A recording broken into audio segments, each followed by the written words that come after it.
to Soapbox After Dark. I hope everyone is alright. I am your host, Jamarl Thomas.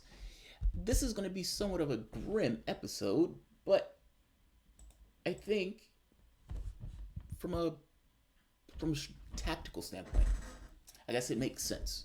If you look at the world for the most part, not just as human beings, but as objectives, I want to accomplish this or I want to accomplish that, then I think foreign policy makes a little bit more sense. And I know that's grim, but I think it does make sense if you look back over American history with regards to what we've been doing in Latin America and you can call it in the Cold War. Take a look at this, the guy who's behind me. This is Juan Guaido. He's screaming for an uprising back here. He did not get that uprising. There were a few people that were arrested, a few terrorists that quote unquote rose up, but he doesn't have military support. And it seems that the only support that he has to call for help on this is from the United States, Brazil, or Colombia, or one of the other patsy nations that are submissive to the United States interests. In this case, the United States wants to get his hands on Venezuelan oil. Venezuela has one of the largest supplies of oil in the world, and their companies, based on what John Bolton said, want to get their hands on it. We have been squeezing that country economically, and not just squeezing that country economically. Here's the catch. A government, can be run by somebody who makes bad decisions in regard to leading that government. Anybody falls under that list, meaning human beings are human beings. You can even have people who are corrupt in that government. And in people being corrupt, in people making bad choices, you can have a government collapse economically. That said, it is a different story when there's another government that's a superpower that's putting its knee on its throat in order to intentionally create chaos and havoc in the country, which is literally what the United States is doing. This is not an argument for Maduro. This is an argument against our interest in Venezuela. They're doing things like stopping medical supplies, dialysis supplies, intentionally doing so to create chaos and havoc. My point is this. In calling for this uprising, there were a few other people that were arrested, but no military personnel, for the most part, didn't back him, or the ones that did were arrested.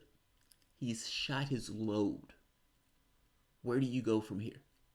Do you get a situation where apparently John Bolton was angry that he didn't have any more military options? Do you get a situation where Blackwater gets $20 million and gets a group of thugs to go to back up Guaido here?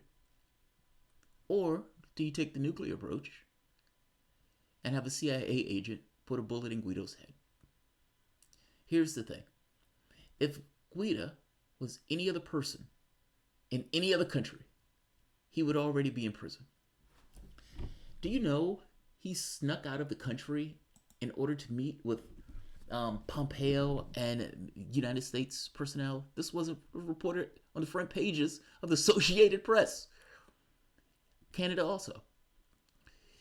They did this to get assurances that the United States was going to back him, and the United States pretended as if the elected leader of a country was not, in fact, the elected leader of a country, and got a bunch of other patsy nations to go along with this. And yet, Maduro stays. They even tried executing him in this kind of bomb plot. Didn't work. Maduro is still there. Where do you go? What's next? What's next? What is the next move that the United States makes on this? And is it possible that the very next move that the United States makes is to kill Guaido? Killing him would create a pretext by which the United States could invade that country, either with the help of Colombians or Brazilians. You may not even need the United States military for it. You can use a proxy war. My point is this. If I was Juan Guaido, I would feel very uneasy right now. And it wouldn't be for Maduro. Maduro is going to do his damnedest to keep you to be the safest man in Venezuela, which is, up to this point, apparently what he's been doing. I've seen Venezuelan police fight to protect Guaido because Maduro knows what happens or what's going to take place. But if I was Juan, I would be resting very uneasy tonight. I would be resting very, very uneasy. The United States' interest in Venezuela is not you. You are just their patsy. You're the guy who is going to privatize that stuff if you take power. But what I can guarantee you is there's going to be another one just like you, ready to step into your place if a bullet is put in your head in order to privatize those resources, just like you were going to privatize, giving this kind of shock neoliberal therapy to Venezuela. If I was you, I would be resting very, very uneasy. And for some people to be like, oh, no way the CIA would do that. I can give you a list of things that the CIA has. Do you realize the CIA was talking about a bomb plot? This was released in the JFK docs. I remember this when this first came out because this was mind-blowing.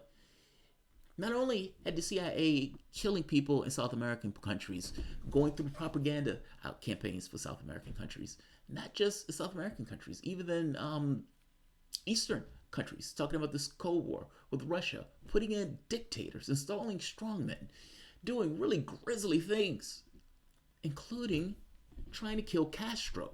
And in trying to kill Castro, one of the plots that they came up with was considering bombing Miami or killing refugees in order to blame Castro, in order to create a pretext to go into Cuba. The CIA is the president's men. They do the things to keep the president's hands off of it. The only difference here is our president and the security team doesn't care if you know that they're doing those grisly things. The CIA has killed plenty of people in South America, including, if you go back and look at Guatemalan history, the CIA wanted to put their guy, was it Chile or Guatemala? It's one of the countries, but killing the military personnel in order to put their person in because they knew that the military guy, the general in that country, wasn't going to be on board for the coup. Now this didn't work as planned because this created an uprising and a wall of support that essentially swept the socialist candidate, or you could say the social democrat, into office. This necessitated the CIA to essentially go through with a full-on coup, which found them bombing. I may be conflating the countries, so forgive me. It's either Chile or Guatemala, but my point remains. The CIA does grisly things. I would hope that Juan knows that. And Juan be very, very careful and sleep very uneasy tonight. I'll end this here because this video wasn't meant to be long. And by the way, the embassy protectors are at DC right now, trying to still hold on to the embassy. They've been there for like a month. They haven't given up the embassy to, there's an ambassador, what is his name? Gecko. He's not really a real ambassador because the real ambassador, if I'm not mistaken, was kicked out of the country, but you know my point. It's Guaido's quote unquote ambassador. Let's call him that, Guaido's ambassador, who they're not letting take the embassy. They're not letting him take the embassy because he's not the head of Venezuela. Guaido's not the head of Venezuela. He's won no elections. Nobody even knew who he was when he got elected. I'm sorry, 15% of the population. My point is this, they're still holding strong to the embassy. And apparently they've come up with a plan in order to get a third country to take over the embassy, which will put an end to this kind of standoff. I mean, the biggest thing is they didn't want Guaido's men to take the embassy. If a third country takes it, then that kind of eliminates that particular issue. But it also allows the functions of it, the embassy, to take place. You have people who are, citizens of Venezuela. There are things that embassy does, like visa requirements. But those things require a functioning embassy, and the embassy as is was not a functioning embassy. So, ideally, talks are in place to have a third country take it over. So, that's the news on the ground for DC, in addition to just a polite warning to mind your bedfellows, from the standpoint of Juan Guaido. In fact, I think I just pronounced it right. It was destroying his name before, Juan Guaido. All right. I'm not going to keep this one long. Maduro should put him in prison. Ron Paul said the same. Ron Paul said the same thing. And Maduro should put him in prison. Let's see. My audio is low? No way. Oh, you're right. I'm sorry. There we are. Okay.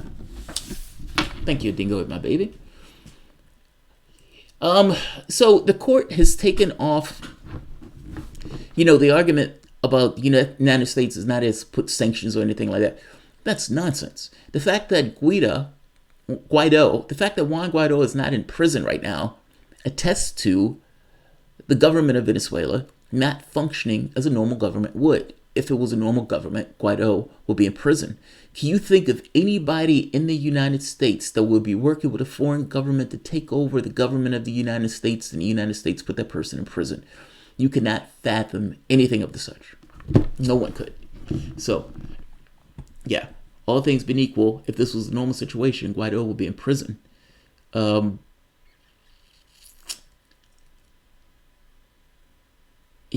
would be in prison. Guaido thought he could trust the CIA. I don't know if he thought he could trust the CIA or if it was one of those things where he just it's one of those plays for power, right? You are in a country, you want to take power in that country, and you make a deal with a superpower to usurp the government of that country with this notion that once you get in power, you're going to be beholden to that power. Meaning you're going to be a submissive party to whatever power. What this means is, though, he's willing to take Venezuela back to being under the thumb of imperialistic rule, all for his own power thing, meaning all in order to get in power. He's willing to fuck over the entirety of Venezuela in order for his own personal political gain. That, in and of itself, should be disturbing to the people of Venezuela.